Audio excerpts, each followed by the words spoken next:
Job 38. Then the Lord answered Job out of the whirlwind and said, Who is this that darkeneth counsel by words without knowledge?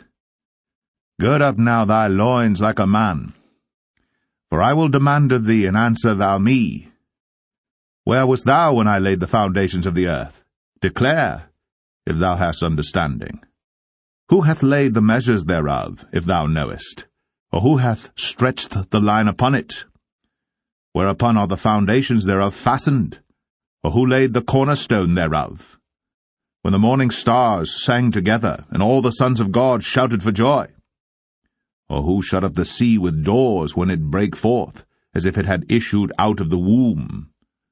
When I made the cloud the garment thereof, and thick darkness a swaddling band for it, and brake up for it my decreed place, and set bars and doors, and said, Hitherto shalt thou come, but no further. And here shall thy proud waves be stayed.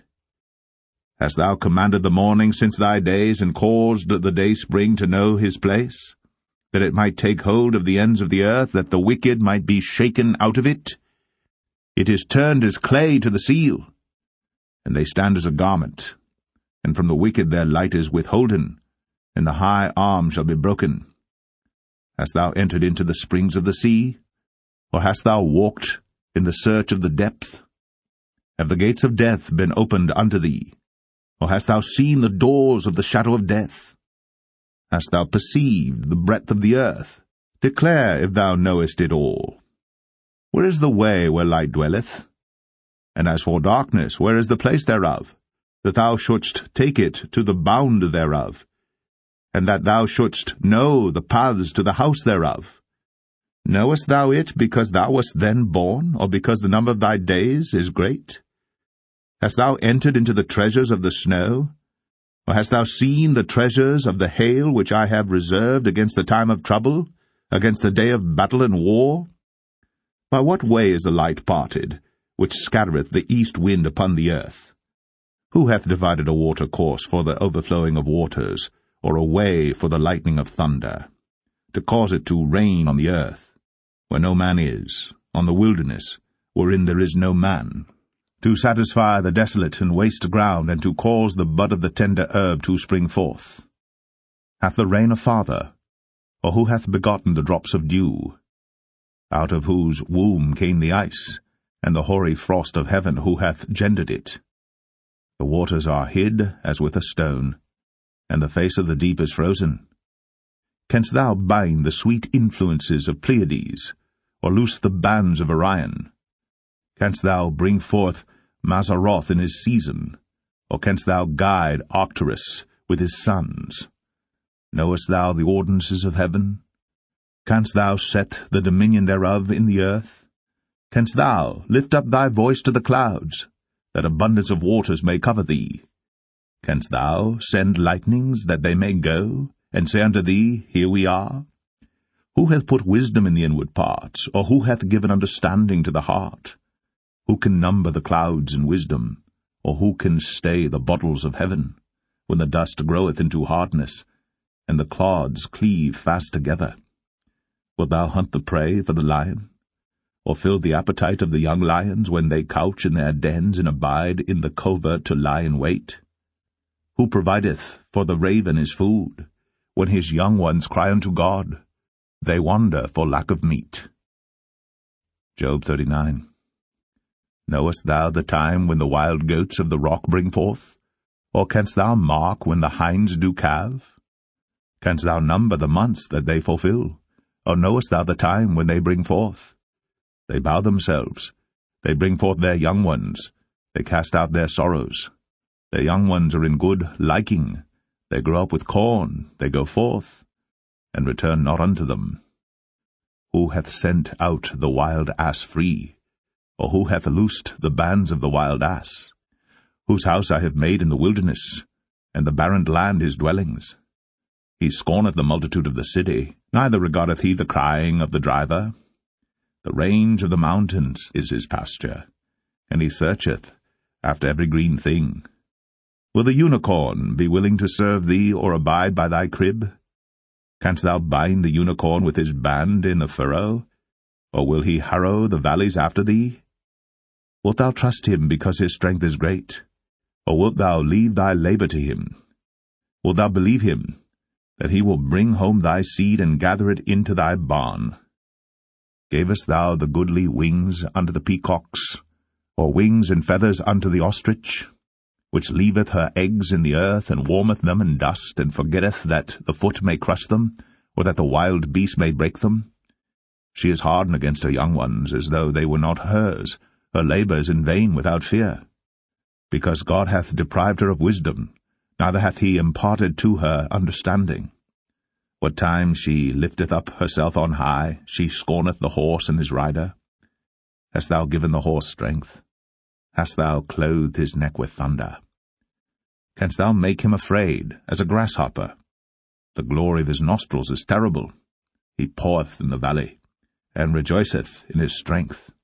He goeth on to meet the armed men. He mocketh at fear, and is not affrighted, neither turneth he back from the sword. The quiver rattleth against him, the glittering spear and the shield. He swalloweth the ground with fierceness and rage. Neither believeth he that it is the sound of the trumpet. He saith among the trumpets, Ha, ha! And he smelleth the battle afar off, the thunder of the captains, and the shouting. Doth the hawk fly by thy wisdom, and stretch her wings toward the south? Doth the eagle mount up at thy command, and make her nest on high? She dwelleth and abideth on the rock, upon the crag of the rock, and the strong place. From thence she seeketh the prey, and her eyes behold afar off. Her young ones also suck up blood, and where the slain are, there is she. Job 40. Moreover, the Lord answered Job, and said, Shall he that contendeth with the Almighty instruct him? He that reproveth God? Let him answer it. Then Job answered the Lord, and said, Behold, I am vile. What shall I answer thee? I will lay mine hand upon my mouth. Once have I spoken, but I will not answer, yea, twice, but I will proceed no further. Then answered the Lord unto Job out of the whirlwind, and said, Gird up thy loins now like a man. I will demand of thee, and declare thou unto me. Wilt thou also disannul my judgment? Wilt thou condemn me that thou mayest be righteous? Hast thou an arm like God, or canst thou thunder with a voice like him? Deck thyself now with majesty and excellency, and array thyself with glory and beauty. Cast abroad the rage of thy wrath, and behold every one that is proud, and abase him. Look on every one that is proud, and bring him low, and tread down the wicked in their place. Hide them in the dust together, and bind their faces in secret. Then will I also confess unto thee that thine own right hand can save thee. Behold now Behemoth, which I made with thee. He eateth grass as an ox. Lo now, his strength is in his loins, and his force is in the navel of his belly. He moveth his tail like a cedar, the sinews of his stones are wrapped together. His bones are as strong pieces of brass, his bones are like bars of iron. He is the chief of the ways of God. He that made him can make his sword to approach unto him. Surely the mountains bring him forth food, where all the beasts of the field play. He lieth under the shady trees in the covert of the reed and fens. The shady trees cover him with their shadow. The willows of the brook compass him about. Behold, he drinketh up a river, and hasteth not. He trusteth that he can draw up Jordan into his mouth. He taketh it with his eyes. His nose pierceth through snares. Job 41. Canst thou draw out Leviathan with an hook, or his tongue with a cord which thou lettest down? Canst thou put an hook into his nose, or bore his jaw through with a thorn? Will he make many supplications unto thee? Will he speak soft words unto thee? Will he make a covenant with thee? Wilt thou take him for a servant for ever? Wilt thou play with him as with a bird, or wilt thou bind him for thy maidens? Shall the companions make a banquet of him? Shall they part him among the merchants? Canst thou fill his skin with barbed irons, or his head with fish spears? Lay thine hand upon him. Remember the battle. Do no more. Behold, the hope of him is in vain. Shall not one be cast down even at the sight of him? None is so fierce that dare stir him up. Who then is able to stand before me? Who hath prevented me that I should repay him? Whatsoever is under the whole heaven is mine. I will not conceal his parts, nor his power, nor his comely proportion. Who can discover the face of his garment, or who can come to him with his double bridle? Who can open the doors of his face? His teeth are terrible round about. His scales are his pride, shut up together as with a close seal. One is so near to another that no air can come between them. They are joined one to another. They stick together, that they cannot be sundered. By his sneezings a light doth shine, and his eyes are like the eyelids of the morning. Out of his mouth go burning lamps, and sparks of fire leap out. Out of his nostrils goeth smoke, as out of a seething pot or cauldron. His breath kindleth coals, and a flame goeth out of his mouth. In his neck remaineth strength, and sorrow is turned into joy before him. The flakes of his flesh are joined together. They are firm in themselves. They cannot be moved. His heart is as firm as a stone, yea, as hard as a piece of the nether millstone. When he raiseth up himself, the mighty are afraid. By reason of breakings they purify themselves. The sword of him that layeth at him cannot hold, the spear, the dart, nor the habergeon. He esteemeth iron as straw, and brass as rotten wood. The arrow cannot make him flee. Slingstones are turned with him into stubble. Darts are counted as stubble.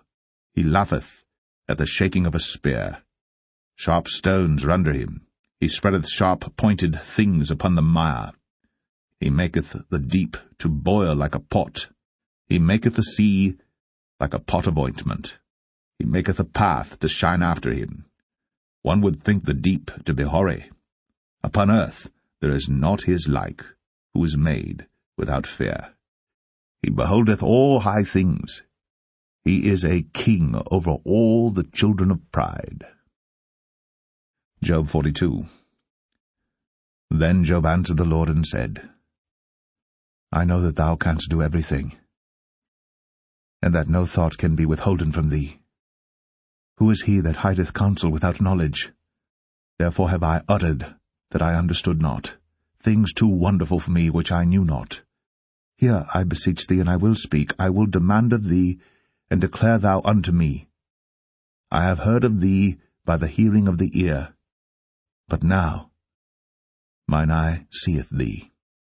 Wherefore I abhor myself, and repent in dust and ashes.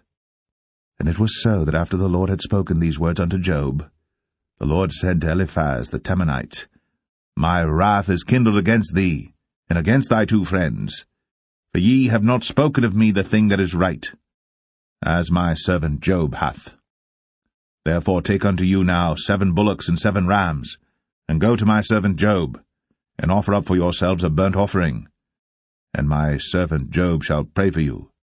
For him will I accept, lest I deal with you after your folly, in that ye have not spoken of me the thing which is right, like my servant Job.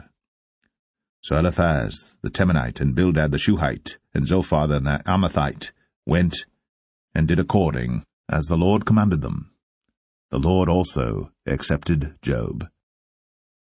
And the Lord turned the captivity of Job when he prayed for his friends. Also the Lord gave Job twice as much as he had before.